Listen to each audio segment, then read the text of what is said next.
ఉన్న బంగారాన్ని విడిపించి ఆ రోజు ఆన్లైన్ రేటుకే మేము కొంటాం. Sharma gold company. రోల్డ్ గోల్డ్తో గోల్డ్ లోన్స్. బ్యాంకులను కుదిపేసిన భారీ కుంభకోణం. పలు బ్యాంకుల్లో నకిలీ ఆభరణాలు తాకట్టు పెట్టి బంగారంపై రుణాలు. ఆలస్యంగా వెలుగులోకి వచ్చిన రోల్డ్ గోల్డ్ లోన్స్ వ్యవహారం. ఖమ్మం జిల్లాలోని పలు బ్యాంకుల్లో నకిలీ బంగారం పెట్టి గోల్డ్ లోన్స్ తీసుకున్న వ్యవహారం ప్రస్తుతం చర్చనీయాంశంగా మారింది. నకిలీ బంగారం పెట్టి కోట్ల రూపాయలను కొట్టేశారు. ఈ తరహాలోనే జిల్లాలోని 10 రకాల బ్యాంకులకు చెందిన శాఖలను మోసగించినట్లు సమాచారం. వీటిలో ప్రముఖ బ్యాంకులు ఉన్నట్లు తెలుస్తోంది. దీంతో ఒక్కసారిగా ఉలిక్కిపడ్డ బ్యాంక్ అధికారులు వారి వద్ద ఉన్న ఆభరణాలను పరిశీలించే పనిలో పడ్డారు.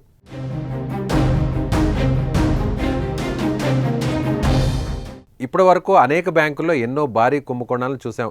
కానీ నకిలీ గోల్డ్ పెట్టి గోల్డ్ లోన్స్ తీసుకున్న వ్యవహారం ఖమ్మం జిల్లాలో వెలుగు చూసింది. 1 కాదు 2 కాదు, ఏకంగా 10 బ్యాంకులను బురిడీ కొట్టించారు కేటుగాళ్లు. ఇలా పలు బ్యాంకుల నుంచి సుమారు 5 కోట్ల రూపాయలను గోల్డ్ లోన్స్ తీసుకున్నట్లు తెలుస్తోంది.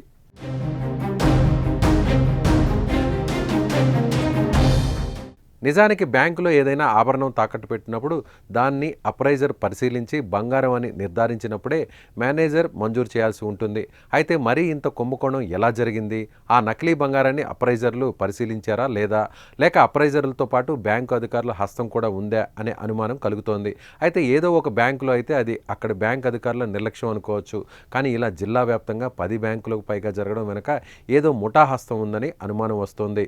దీంతో స్థానిక అప్రైజర్తో పాటు బ్యాంక్ సిబ్బందిని విచారించే పనిలో పడ్డారు అధికారులు.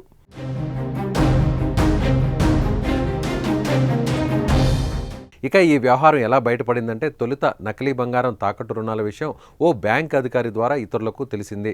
సంబంధిత బ్యాంకు ఉన్నతాధికారులు ఖమ్మం నగరంలోని ప్రతి బ్రాంచ్లోనూ నకిలీ బంగారం తాకట్టు రుణాల గురించి ఆరా తీశారు.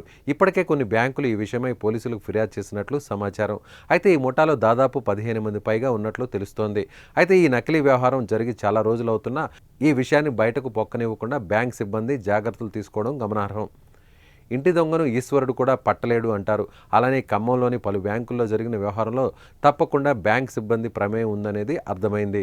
అయితే 10 బ్యాంకుల్లోనే ఇదే తరహా మోసం ఎలా జరిగిందనేది అంతు చిక్కని ప్రశ్నగా మిగిలింది. చూడాలి మరి అధికారుల విచారణ ముందు ఎలాంటి నిజాలను బయటకు తెస్తాయో.